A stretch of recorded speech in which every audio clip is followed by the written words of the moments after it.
I take the opportunity to just say one more time, welcome to our panelists, who most of them have woken up very early to be here with us today. It's good to have you.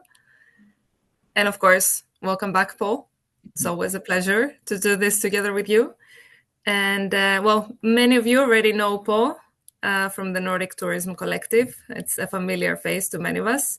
I'm very happy he will be leading today's discussions and give us some more insights about the US market.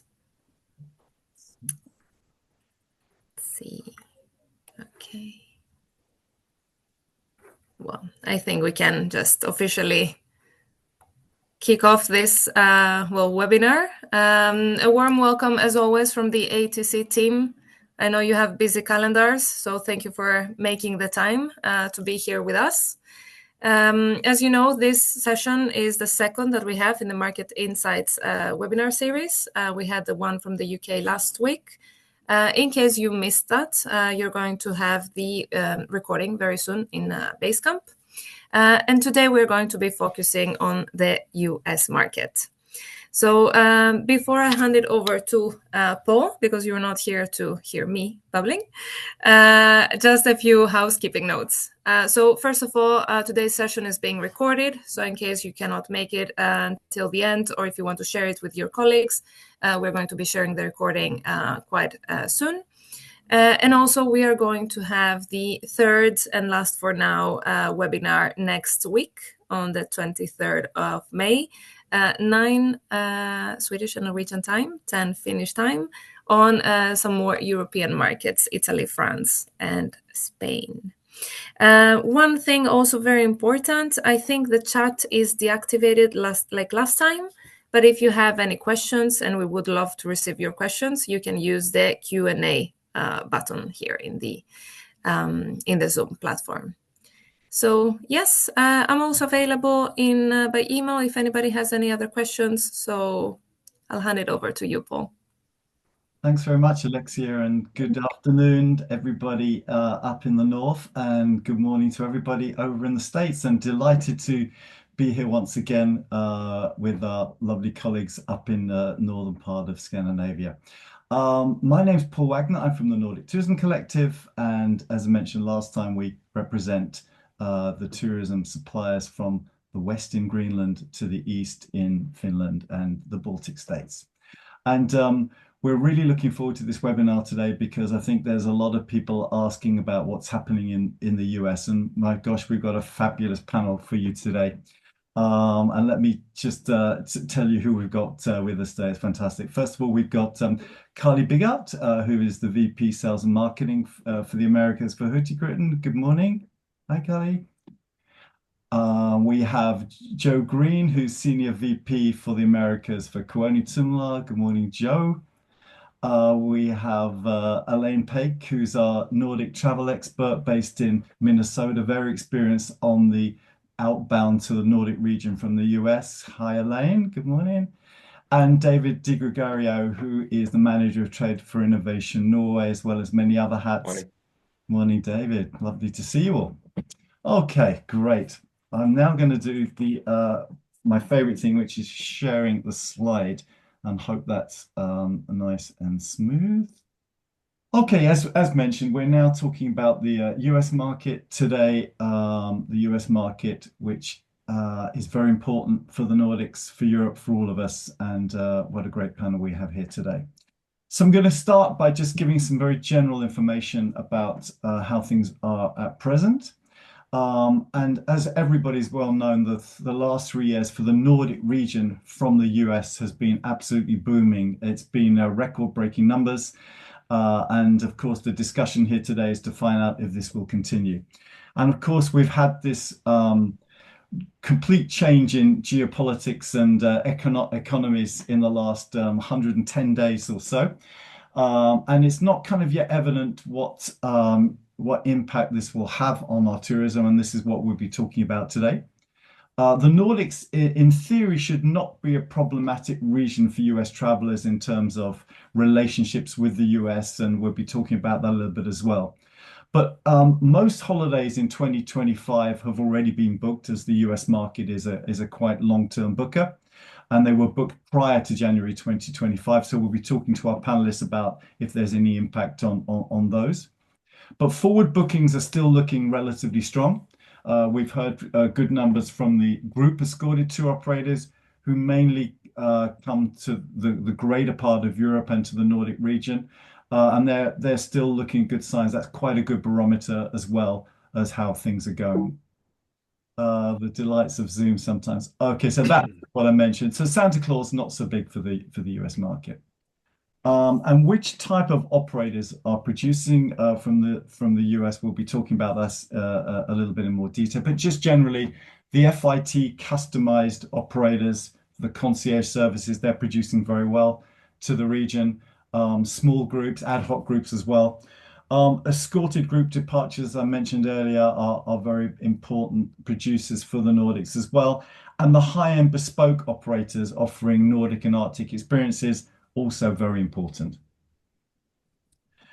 One of the key things our audience would like to hear from our panel today is the potential to extend the season outside the peak season of winter. We're going to have a look into this now. And one potential period of time is the autumn period, when we have the Northern Lights in their all singing and all dancing form. So there's definitely potential there. But there's also some limited potential during the summer season based on the following kind of scenarios. Multi-center trips, that's visiting Nordic towns and cities and other unique landscapes. The self-drive customized FIT is very important. As I mentioned, visiting the cities, including destinations and food and gastronomy and experiences all around culture, is very important for the US market. So they would be interested in that in the summer. As tips, the program do not necessarily need to include too many activities in the day. It needs to be reasonable amount, but an a la carte menu of activities or attractions is well received by the operator, so they can choose and select the clients what they will put into an itinerary. Nature itself is not the driver. Again, it's different to our European markets. It's not the driver, as there is so much that they have on their doorstep in the USA themselves. So a little bit different in terms of the nature attraction. And finally, last slide from me is the practical ways to approach the US market and just kind of explain the B2B setup in the US. We've got the US tour group operators with Nordic programs, the FIT operators, concierge service, as we mentioned, offering personalized service, the OTAs, and the incoming European operators who include the Nordics in part of a greater European program. So these are the kind of different B2B providers there are for the Arctic region. And the best way really and it's a little bit similar to last week on the UK market, is to work either directly or, depending on the product you're offering, with your local DMO or established DMC. And established DMC means those DMCs that are very well known and established in the US market. Of course, there's the workshops and the trade fairs that we discussed. There's a US Nordic Roadshow, which one of our panelists is very involved in as well, which is a very good way of meeting operators in certain parts and key areas of the United States. And there is USTOA, which as an organization has a very big event for the market in the month of December every year. A very good way to meet many of the agents and operators there as well. So this is the, I can stop sharing, which is a massive relief, to be honest, and turn this on. And now we're going to have a much deeper conversation with our panelists. So I just thought I'd let them introduce themselves to you rather than me. And maybe starting on my left screen, David, if you could just introduce yourself. Yeah, sure. Thank you so much, Paul. I'm David DiGregorio. I look after travel trade relationships for Innovation Norway, specifically Visit Norway, so for the Tourism Board of Norway. And my territory is all of the US and Canada. So we're trying to stay on top of a very large market. And I've been involved with tourism to Norway and to the Nordics for 11 years now. So separately from working on Visit Norway, we also have a Nordic collaboration. You mentioned our roadshow. That started as a 4-country collaboration that we called Scandinavia, and now it's grown to a 7-country collaboration called the Nordics. So we do quite a bit collectively as well here in this market. Fantastic. And that's usually in September, David, is it September? That roadshow this year is in October. Yeah, it moves around a little bit. Super. Lovely. Thanks very much. Joe, over to you. Oh, sure. Thanks. I'm Joe Green, and I've been with Komori Tumlari for many years. In fact, I was Legacy Tumlari. My DNA is in the north. I joined the company in 2000, so I've seen many changes in how the company has evolved. My responsibility is for all the Americas, and I oversee a team here in the Americas of about 50 people, doing sales and sales operations, and then working with our local offices in Scandinavia. So all the way from the north in Canada, all the way down to Argentina, Brazil, Mexico. So, it's quite a good team. So we work with a number of different types of customers, from large tour operators to maybe the medium to small tour operators, to travel agents, mostly on group program, but also some FIT. And we also have a division working in the education business and in the music business as well. Super. Thanks very much, Joe. Carly, over to you. You. So as I was introduced, I'm Carly. I'm actually located in Toronto. I've been with Hurtigruten for about the last 5.5 years. Have truly enjoyed seeing the interest in Norway in general grow quite a bit, as Paul referenced previously. And as I'm sure most are familiar, we do coastal cruising along the shorelines of Norway as well as in Svalbard. Super. Thanks very much, Carly. Well, very warm welcome. And finally, Elaine, over to you.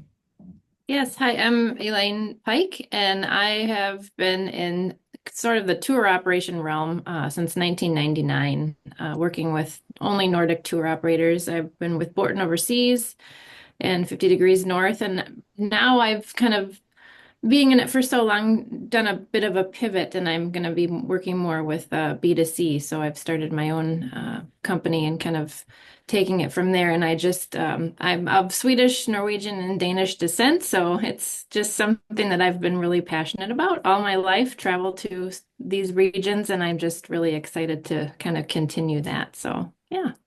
Super. Thanks very much, Elaine. So fantastic panel, and all very well versed in our region. So let's get cracking with the questions. And as Alexia mentioned earlier, please don't hesitate to add any additional questions as they come to your mind during the discussions. Okay, first one, and of course, probably the one that we need to get off our chest a little bit, but there's been some dramatic political events in the US this year. And I think our audience would like to hear from you all, really, what sort of impact these changes have had or will have on the US outbound travel business for 2025 and possibly for next year. And if I could maybe start with you, Joe. Yeah, well, it's quite interesting because this question is asked to me very, very often by our senior management and our shareholder, JTB, and they're quite baffled that our forecasts or our numbers are quite strong all the way through the end of the year. And how could this be with what's going on and with the tariffs and the uncertainty and maybe the reckless approach that's being administered by the politicians? But it's true. The business is really, I don't see anything really quite unusual as far as cancellations are concerned. But I will say this. I think the booking patterns, at least what I'm hearing from our major tour operator partners, mostly USTOA members, is that, it kind of the booking patterns, especially long lead going into Q4 and Q1, Q2 next year, kind of follows the stock market. The market really goes down, then maybe bookings or long lead bookings get a little softer. Market comes back, does well. It provides some footing or stability, and then you can see the numbers coming back again quite strong. So overall, I think it's quite good. And I just want to take this comment from somebody that I know very well. One thing is for certain, is uncertainty is for certain right now, right? Because things change very, very rapidly. major financial firms like Global Sachs were predicting that we were going into a recession. I think it was 45% or 50% chance of recession coming up, and now that's been lowered back down to 35%. So, I think that it's a very, very fast-moving environment, and right now, the operators that I'm speaking with really are expressing some cautiously optimistic views. Great to hear, and obviously it is a bit of a roller coaster. But what I think is nice to hear is the resilience of the market, and I think that's what the audience like to hear. Yeah, I think one thing I would say to you, Paul, is that remember this. I think the American consumer has prioritized travel, so I think that that's really good and that's really important to note. Absolutely.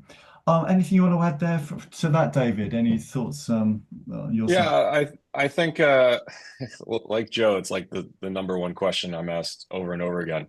And I think usually it's framed from the standpoint of our Norwegian suppliers, and that it's usually concern that like Americans won't visit Norway because they won't feel welcome there. I've heard that concern over and over and over again from so many suppliers in Norway. I don't think that's a concern. I don't think Americans feel unwelcome going to Norway or to the Nordics in general. I think it's like a sweet concern to have. That's nice that you're worried about that. But I've not seen any data that really reflects the reality of that. So, like Joe, we're still very optimistic. I think it is a roller coaster, and there is uncertainty every day, and I can't make predictions as to what's going to happen, when the market opens in an hour, let alone 6 months from now. So there are some key things that we're watching very closely that would be like sort of signals that might impact when it comes to outbound tourism.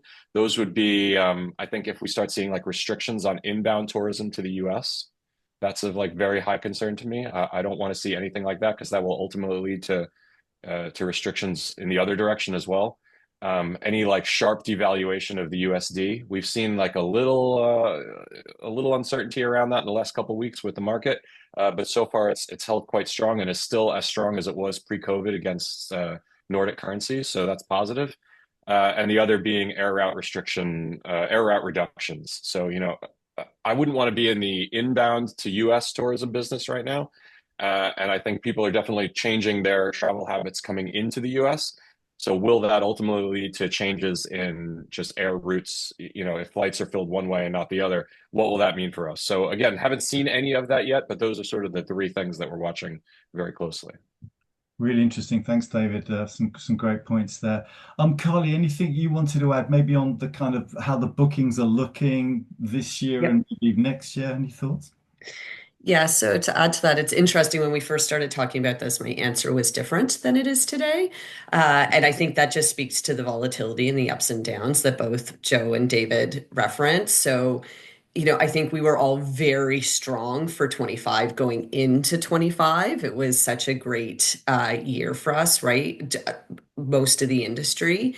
And then what we saw was, then people were in the first quarter really starting to book 26. So we were outperforming 26 to our 25, which was odd, and it was throwing us off. And that was fairly consistent across our regions, actually, not just unique to the US or Canadian market. But what we've seen going into May is the inverse of that. So they're calling me the close-in booking market now, which is never the case, ever.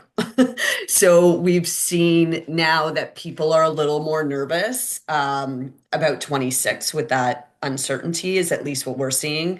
Talked to a partner yesterday, and they actually said, and we haven't seen cancellations yet for 26, but they actually said that they were seeing further out conversations into 26. And this was more based on an FIT versus groups. So we are now seeing people book for this summer, which we're usually working on next summer at this point, as we've just launched our 26-27 season. So it speaks to that volatility. And I think you just need to embrace that and adjust accordingly when you start to see those different trends happening in the market. Yeah, thank you, Carly. Now that's really interesting about the booking patterns and the changes. Of course, they're going to impact everybody in terms of resources and stuff when you suddenly get lots of late bookings coming in to an already quite busy destinations in the Nordics. So thanks for that insight as well. Okay, super. Okay, I'm going to move on and bring Elaine in maybe with the next question actually, and that's maybe how do you evaluate, Elaine, maybe the air access at the moment from the US to the Nordics? Do you think there's plenty there to ensure that we can have good numbers and hopefully get them further up north as well? Yeah, I think that air, especially this summer, is looking really good. Just looking at air rates yesterday, and my jaw is almost dropped because the pricing is so good, and there's so many routes to choose from the U.S., whether it's Delta KLM or Iceland Air, Scandinavian Airlines, Norwegian. There's so many offerings, so many options, so it's very easy to get out of the U.S., not just from New York or LA, from Minneapolis, from Philadelphia, from North Carolina. So there's a lot of options to choose from. So I think that's made it a lot easier for the US market to kind of take that quick jump over the pond and connect up. So yeah, it's That's looking really good. probably a reason that maybe Carly was mentioning earlier with these deals. Maybe that's encouraging people to book Yeah. to book last minute and think actually we can afford to go away now or in the Yeah. next 3 months, which has never really been heard of before. Anybody else good? Joe, you got any comments about air prices and anything you want to add to Elaine's? I think that's obviously that's a byproduct of the inbound drop from Europe to the US. The planes are coming over, unfortunately, less full, so they need to fill those seats up. And I think that's a benefit that we have on the outbound side that we're going to take advantage of. I also believe that we're starting to see some movement in August, which is actually for a lot of Europe now from the US a little bit softer than September or July or June in generally speaking, because family commitments, it's a strange thing. You talk to people like you mentioned Globus and Tauk and other group operators, that August has been kind of this weird soft spot for the last few years. So I think that we're starting to see some fill there. And I think it's also very interesting about what was mentioned about now we're seeing on the long lead tour operators with Hurtigruten mentions that that they're now seeing short lead bookings, which I think that's a byproduct of like the uncertainty or volatility in the market right now. People are kind of like, okay, well, I'm going to hold back a little bit and just see, and then I'm going to jump in. I feel more comfortable right now because things are sort of calming down here in the U.S. I think David's point also about currency has to be respected. I think that that is almost like inflation for us, right? As suppliers or as operators, that the consumers see the increase. It's about an 8% or 7% increase on currencies in Europe. They see that as as price increase, because your prices do get impacted with that. So I think that's something we have to really, really look at and be careful of as we move forward. Absolutely. Thanks, Joe. A couple more sort of general questions, and then we're going to get on a little bit more about the product side in the Arctic. But yeah. First of all, David, just a quick comment about from you about is there any negative booking implications for the Arctic or Nordic region because of its proximity to Russia? Is that sort of a factor at the moment, or not really? Yeah, that's something we've been asked about and concerned about since the beginning of the war in Ukraine, and has really just never materialized, to be honest. I can't speak for all of Finland. I don't know if they've been a little more impacted by it than Norway, but it has really played no role at all. And if anything, the Arctic is more popular as a region, both with operators that have previously sold the rest of Norway and those that have not. So yeah, thankfully no. That's good. I think maybe the only impact up in northern Finland has been, of course, the Russian market used to be so strong up there, and that market has disappeared. But in terms of putting people off, I think that's very reassuring, actually. Thanks for clarifying that one, David. Now I wanted to ask Carly a question. It's about Canada, and with the decline in relations between US and Canada, could Could that be an opportunity for our Arctic region in terms of more interest there? Because many Americans have been visiting Canada for their northern lights and for their winter experiences. But maybe could this be an opportunity for the US market to be maybe additional interest in the Arctic? What are your thoughts on that one? Canadian. Yeah, Yeah. so it's funny. I was just looking at these numbers yesterday, which we don't have the most elegant way of breaking out some of those numbers, but the Canadians are definitely shifting to, we are seeing a shift to Northern Europe in general because of the destination. They want to get, a little bit out of their heads. They want to have an opportunity to go somewhere that's possibly not peak. So a good place to go for off peak and B2B in particular.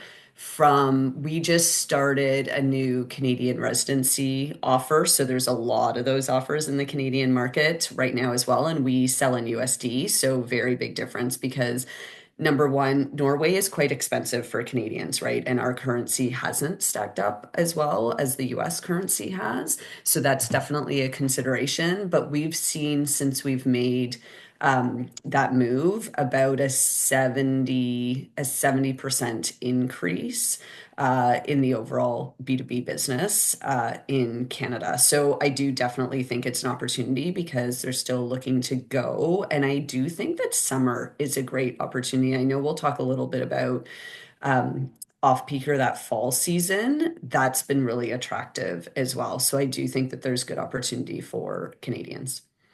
Can I ask you, Carly, It- Canadians interested in nature themselves? Obviously, they're surrounded by it as well, but would that be part of an additional attraction maybe, or less so? There's so many similarities obviously between Canadian topography, right, and Norway.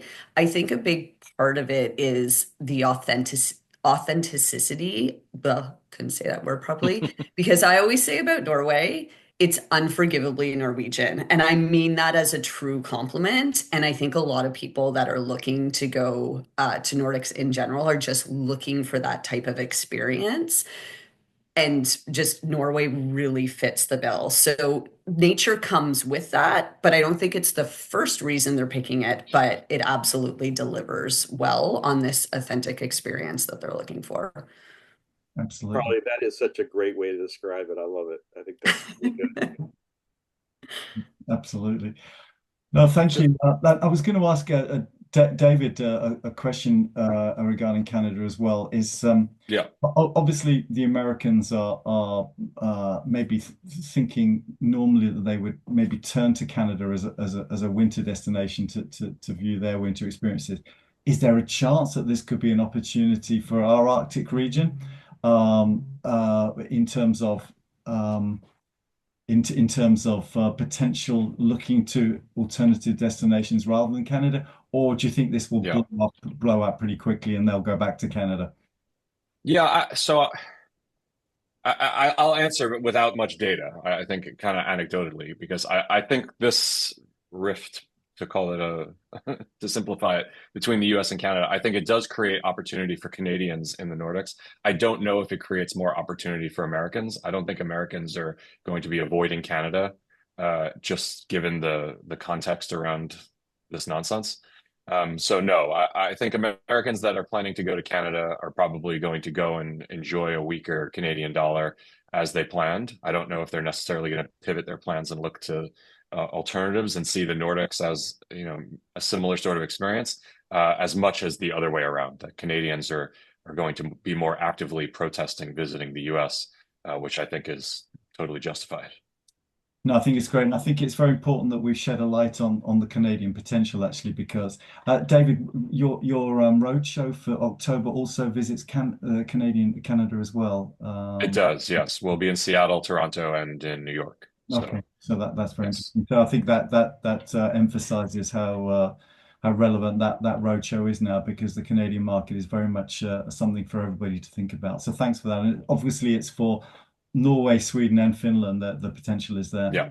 Mm-hmm. Anything Elaine and Joe wanted to add in on that one, or before we start getting into the sort of main areas of? Yeah, like I said, I would agree. I would pivot the focus on what's the opportunity for Canadians to visit the North. and that's what it is. Yeah. The Americans are going to go to Canada if they're going to go to Canada, and they're going to go to, and so you can't replace that business with the North, because it's just two different type. They're not stopping their travel to Canada right now. Sure. Yeah, I would agree. Yep. Super.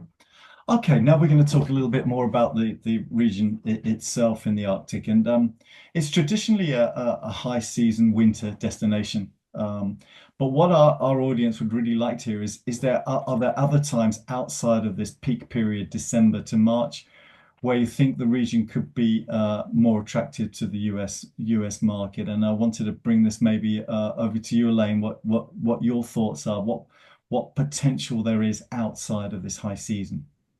Yeah, I think that's always been kind of a discussion just on the tour operation side of like filling the valleys, and those valleys I see as, like April, early May, and then on the other side, like October through maybe early December, and what kind of holidays we have to capitalize on. And so things like Thanksgiving time, getting people out and instead of, doing Thanksgiving, like going and seeing something where there isn't a lot of it's kind of a mid-season shift, and I know that there aren't a lot of activities for that time, but that is such a great time to capitalize on. And on the flip side, in the spring, going through the spring break season, and not everybody has the same spring break week in the US, it's kind of staggered. So that whole time frame, people are looking to maybe go somewhere for a week, or they have a child that's maybe studying abroad and they want to go visit them and then do some vacationing while they're there. So those two time frames, I've always been looking for, what kind of offerings can I offer for those times and get more people in and numbers higher for those months, which typically are very low for traveling. So thanks for identifying those periods. And what do you all think is the kind of potential products and programs that could be offered in the sort of spring and the autumn? And maybe we could start with autumn in terms of Northern Lights, and all three of the countries that we're talking about have amazing Northern Lights from probably end of August actually till the high season in December. David, any potential during this period? Do you think? Yeah, for sure. I think the Arctic in general has potential, and people want to go.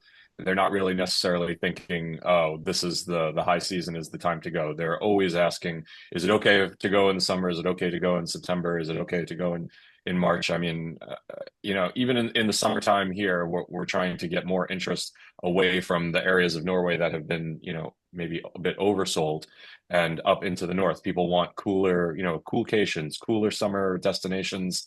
I think the challenge is finding destinations that the products are open and running and ready to receive guests, and sort of get that their season needs to be longer than it was.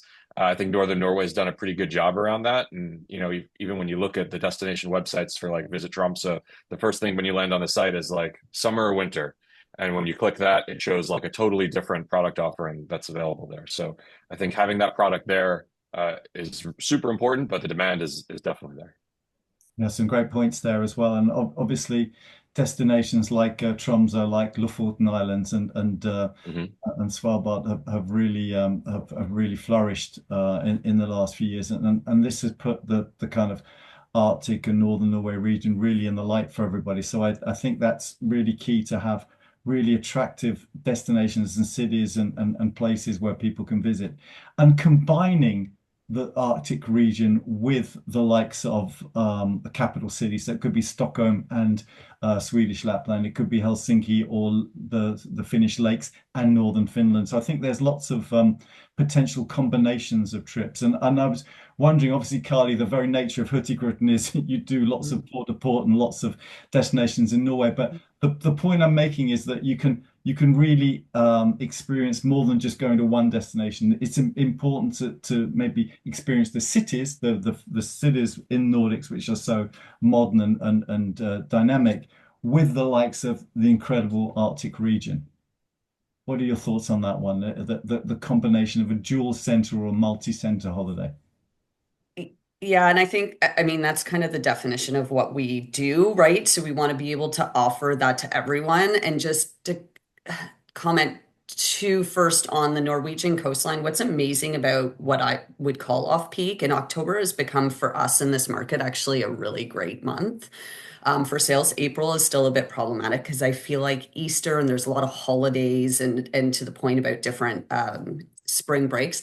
But with such a stretched coastline, you get to enjoy almost 4 seasons in one, or 3 seasons in one experience. And I think people do want to go to do those multiple activities, right? They want to learn about the Vikings, World War II history, the small town feel and how you're engaging with the community, with the Sherpa trails. Like there's so many things that you can be engaging with in Norway, and especially northern Norway, that I do think that is that is really attractive. And even in the fall, to your point about Northern Lights, we have a Northern Lights promise. If you don't see them, we send you back for free, right? And we've actually expanded that season. It used to be October 1st. We now start at September 20th and go through to the end of March. But the other thing we've tried to do for spring is add into operations things like fjord tours and other things that are a value add that people might want to go see. So and that's to help us with April, May. So I do agree that adding in different activities and Nordics in general, but Norway, especially northern Norway, has lots of great opportunities. Excellent. Thank you. Super. No, I think that's very clear. And it was mentioned in our webinar last week on the UK market how intrigued many of the travelers that go to the region are to not only see the Northern Lights and the activities and experience all what's up there, but also to see what sort of cities and towns there are up in the north. And we're blessed up in the north, not only with Tromsø, but with the likes of Kiruna and Luleå and Rovaniemi and many others in Finnish Lapland, with some really interesting towns and cities up there. And it seems that the combination of the kind of natural phenomena that we have there of the Northern Lights and midnight sun would be a really good combination to attract people up there during that time. One question I wanted to ask maybe Joe is about the pricing. Obviously the Nordics is not the cheapest destination available in Europe. Do you think these higher prices have any impact on a US customer interested in experience the Arctic region? Well, I think the Arctic region is not an inexpensive budget type program to begin with. So I think that probably doesn't have as much impact that way as you might expect. But we have to be also aware, I guess, if you look going further south in the capital cities in Scandinavia, I think you have to be aware, like I said, that the combination of the dollar and the inflationary increases or the yearly increases by supplier does have an impact that way. So there has to be some concern or a healthy balance, but in the Arctic, it's not for a budget traveler. So I don't think it has that kind of an impact. Okay, I think that's very, very clear. Thank you. And I think that's reassuring for everybody, actually, that obviously they're seeing huge numbers in the Nordic region during the winter period, especially from Europe. And it's not the cheapest destination, but the pull that the destination has seems to be there. So despite prices being quite high for many, it's still an unbelievably popular destination. So that's really good to hear for the US. And what's amazing, Paul, is that, I mean, you know this, when we worked together so many years ago, when we first started working together, like, Norway would kind of like shut down by the end of September, and we never have group travel. I remember it was like, okay, if a group tried to travel at the end of September, it was like pulling teeth. Now we're talking about like November, right? End of October, November. And it doesn't really shut down, but the point is that these, for us, business is running 365. It doesn't, there's no really slow period in our business, which is nice overall. And of course, I'm talking about Europe as a whole, but even in the north, we have plenty of business coming in October and even November, and then it starts up again maybe February, March. This is about the winter, the winter focused business. But so Americans are open to traveling really any time of year if it's the right value proposition, right? They're not coming to Scandinavia for amazing weather. That's not what they're looking for. No, absolutely. I think that's a very good point. But I think that's also shining a light on what we wanted to discuss really is that the US market will travel when they find the right products to be there. So I wanted to kind of maybe ask Elaine and David, what suggestions can you give to our suppliers listening in the region to kind of further attract the US market traveler during the off season, especially outside of the winter period? Is there any sort of suggestions you could give that could be a good tip for our listeners when they're planning their products and programs for future seasons? Elaine, how about you on that one? I think David was the one who commented on it earlier, like going to a website and looking, and a lot of times you just see summer and winter, but really leaning into those, spring and fall or autumn times, and like what does your location or destination have? What can you lean into and really kind of celebrate and highlight those on the website, because people will go if they see something. They're probably going to go if that's the time that they have allotted for their trip. So yeah. Sure. And David, what particular products do you think may go down well with the US client during the sort of autumn and spring periods? I mean, I think it depends on the destination, but I think being able to articulate what that product is and why it's unique to that place that you're trying to attract is really important. I think keeping in mind that most of the people you're selling to probably have not been to this region, probably are very unfamiliar with the language and the names of places and the geography and the distances and the seasonality, which is very extreme. So I think those things are often taken for granted, but you can't like stress them enough, explaining like the distance and what's going to be involved and that this is only available, this month and this is why. Those are sort of the tools that you could provide to help someone sell, because if someone is just like, oh, I hear whales are cool, but they don't understand like the geography and the timing around having, be able to sell that successful, then they're just going to lose faith and not try. So yeah, it's a very specific educational task. And it's also meaning, you also have to be very responsive to that. I mean, we always say like the biggest tip to succeed in this market is you have to respond. You have to reply when people reach out to you. You have to get back to them, that day, even if it's, the week before Easter or, 2 weeks before Christmas or things like that. People are going to expect a response. And if they're not, you're competing with not just your competitors, but other destinations. It's a very good point indeed. People will not hang around waiting for a reply. If you don't give them what they need straight away, they'll be off somewhere else. I 100% agree on that. And I think that was well taken on board by our suppliers in last week's call as well. Can I also ask though, in terms of the US market, and a lot of people are asking us this at the moment, is there a kind of request that US clients looking for sustainable holidays at the moment? Are they starting to think differently? And maybe destinations like northern Norway, Swedish and Finnish Laplands that are so focused on sustainable and products.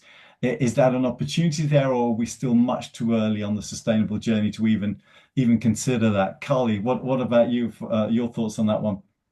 Yeah, as I always say, is people aren't going to decide to go somewhere for sustainability, right? So, and I struggle with the term sustainability as well. I think it needs to be more the conversation around meaningful or responsible travel, because I mean, all of us as operators have to be responsible about how we're presenting travel, or else we're not going to be able to travel to these beautiful, pristine, especially, northern Nordic towns. But when you make it meaningful, I think what it is when they get there, especially for a destination, especially in the northern Nordics, it is things have to be sustainable, and they take that and they absorb that. And I would say they take it back with them and will think about it a little bit more next time, or even in their everyday lives. But today they're not making the decision to take a sustainable trip. I just think there's so many things that aren't there yet, but I think it's all of our responsibilities to make sure that is a part of the experience and for them to bring a bit of that back with them. I can see all our panelists. Yeah, David, please go ahead. If I could add to that, because Carly and I have spent a lot of time working and talking about sustainability. So yeah, I think we're on the same page there. But I think from Norway's perspective, what we try to do a lot is to tell a sustainability story through a lens of why that makes for a better experience, why that makes for a better product.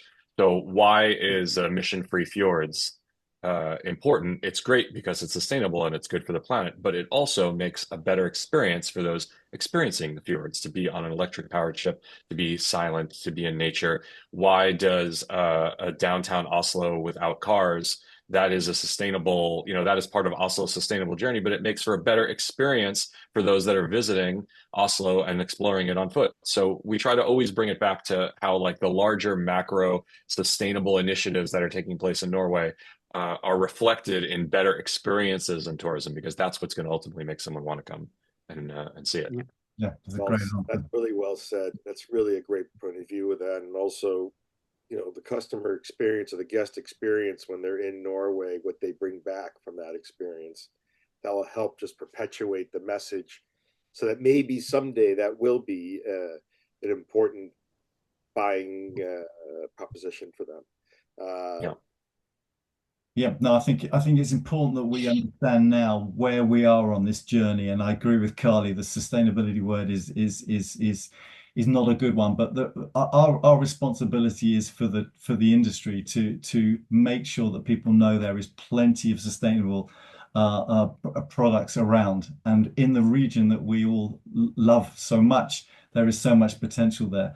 And one day, whether we're 5-10 years down the line, I'm sure that there'll be a completely different conversation having here, where people will feel they have to do a more responsible trip to the region. And I know in some of the educational tours, I know Joe has a few of these in his company. Some of the tours going to the Nordics, they actually ask if they can do some kind of activity, which could be cleaning beaches, or if it's getting involved with some projects locally to do their little bit towards it. And I think many of the products in the future will include this type of activities.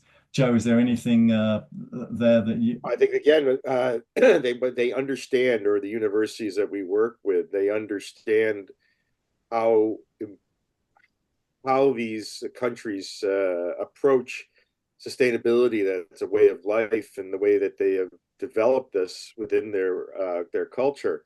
And that's one of the reasons why they're actually coming to Scandinavia, is they want to learn and understand more of how not only the way of life, but how companies are moving and startups are popping up, and how they're approaching this subject. Just an interesting side fact, and it's sad for the U.S. market, in the sense that when I heard this stat, I don't have to say the airline, but one of the largest airline groups in Europe, Europeans that buy air tickets, it's very high percentage by the carbon offset. In the U.S. passengers, when you get that option, it's really almost not even measurable. It's that low. It's just it's a shame, but that's just what the consumer is looking at. So I think it's a really great opportunity for destinations like Scandinavia, like Norway in particular, to educate and inspire the consumer, so when they come back, they can be better, and they'll actually look for programs. That's also part of the attraction. They see that Norway is about nature, and that's really important to them. That's why they're going. Absolutely. But what you say that, Joe, and I fully agree with you. That's why they're going. But we've got a great question on the Q&A. Actually, it's from Taya. She said finds it interesting that apparently winter is obviously the main season for US travelers up there. We get most of our US guests between May and October, which is lovely.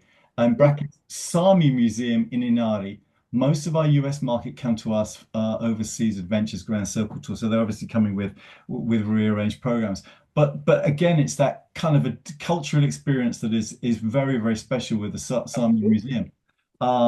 So there are American clients going up to these places and visiting, and there is potential there. That's what I think we're trying to clarify. Joe, sorry. Oh yeah, absolutely there are. I think maybe I'm confused on the question. Then you were talking about off-season business up to the Arctic, and I just that's the comment I made. Absolutely, during the peak season, Americans are definitely traveling to the Arctic region. I think that any solid group touring program is not just about the Scandinavian capitals. It's about experiencing and going to the Arctic. Elaine, you've got a lot of experience with those kind of travelers. Any thoughts on your side? Yeah, I think what I've found, especially because the North American market is so driven with FITs, there is a huge market for small group tours and things like that. But the people that are doing FITs, they're very curious. And so knowing that, talking about sustainability and kind of taking care of the environment and people around you, they're very curious as to like, why did you choose these items or these operators that I'm going to be experiencing something, and why did you choose them? And so I've made that part of my conversation as to I've picked these suppliers because A, B, C, D, and a lot of it is because they are, companies that I know are reputable and they're taking care of, the environment, but also the community around them. And that is a very important thing to me. And so once that becomes part of the discussion, then I think they are actually listening to that. And so it might not have been top of mind for them, but once you put it in their mind, that does become important to them. And so I think that can be a continued discussion. And I think that is important. And a lot of these customers going up to this part of the world, the ones that are not on the group escorted tours, do they like a fly drive? Are they willing to hire electric cars and experience the driving and the traveling themselves? Is that something you've experienced, Elaine, with your FITs? In summer, I don't always recommend it for off season. Even from Minnesota, when we have a lot of snow and weather, I wouldn't recommend it even for myself. So doing more, capitalizing on local transportation, bus services, and having those routes like the Arctic route, I think that was once that came in, I was sold on that because I think a lot of this market is maybe a little bit intimidated about driving in off-season weather. So having options like that, I think is important, and people will use that. So, Oh, thank you very much. Last question, guys, because we're nearly at that stage where we've got to say goodbye to our colleagues up north. But I wanted to ask a question about um, multi-destinations and the whole point of the AETC project. One of the key points is to promote more than one stay. So if you go to northern Norway, you also visit Swedish Lapland. If you're in Finnish Lapland, you visit another one as well. And obviously there's bus services going during the winter season, and this could be extended into the rest of the year as well. What potential do you think there is for kind of multi-country visits up to the Arctic region? Because we believe all three have a phenomenal offering to make and very different to make. And there's lots of projects going around in the region to promote new coastal routes and different regions of Lapland and the Arctic. Elaine, I can see you nodding. What are your thoughts on that one?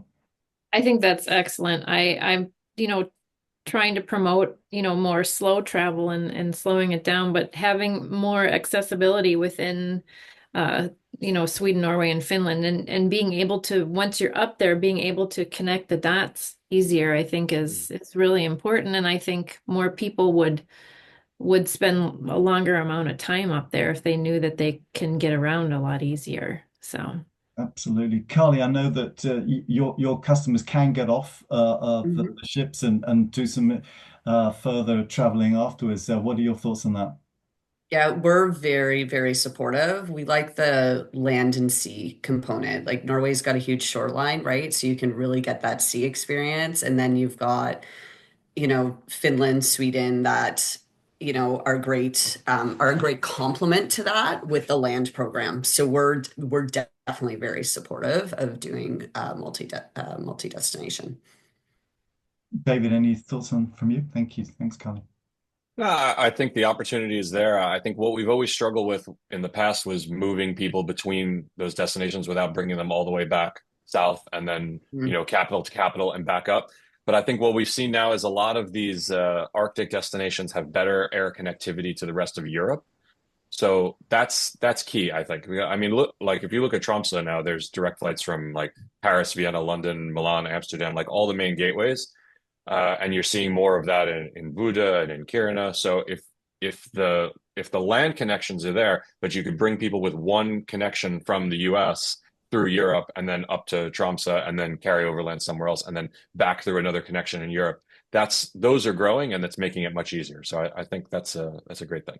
That's great. Exactly what we're trying to say here. And we're noticing on the UK market last week that this is really a phenomenon that's growing very, very quickly here, that people want to do two Arctic or Lappish regions together. So really interesting that the potential is there also for the US. Joe, last word from you on this one. You're muted, Joe.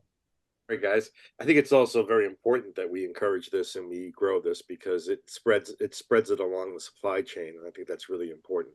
And that there has to be good cooperation between these regions to be able to spread that business properly. So I think it's actually a very smart way to market. Super. I think you'll know from this Arctic European Tourism Cluster that they are very much collaborating together, and they have a very fine workshop every September. So do encourage any of the operators that you come across or yourselves to join up in September, because it's a really special region, and the amount of products and multi-regional potential you've got up there is extraordinary. So bear that one in mind whenever you're speaking to any US or Canadian customers. Okay, well, thank you very much to our amazing panelists today for your time getting up so early. I'm going to pass you on to Alexia to finish off. Once again, thanks for listening. We'll be sending out the recording for those that couldn't make it, and we'll see you again next week. Alexia, over to you. Well, what can I say? This has been very, very interesting. I hope that if it's half as interesting to the participants, then I'm very, very happy. I think we could stay here forever. And Paul, you have done an amazing job again to finding very relevant topics, both on how the AETC is working, how we are prioritizing, but also bringing up these topics that, as many of you mentioned, they come on the table every time we meet and every time we speak about these markets. So thank you for a fantastic session once again. And to all of you that joined us early in the morning, thank you for your insights. It has been really, really good hearing from you firsthand. So I thank also the participants staying with us today. And as mentioned, I will see many of you already next week on the 23rd for the next webinar. And if any of you has any questions about AETC or about our sales workshop, just drop me a line and we can take it from there. Thank you, guys. Alexia. Yeah. Thank you so much. Thank you for the invite. Thank you so much. Thanks so much, guys. Thank you. All the best. See you soon.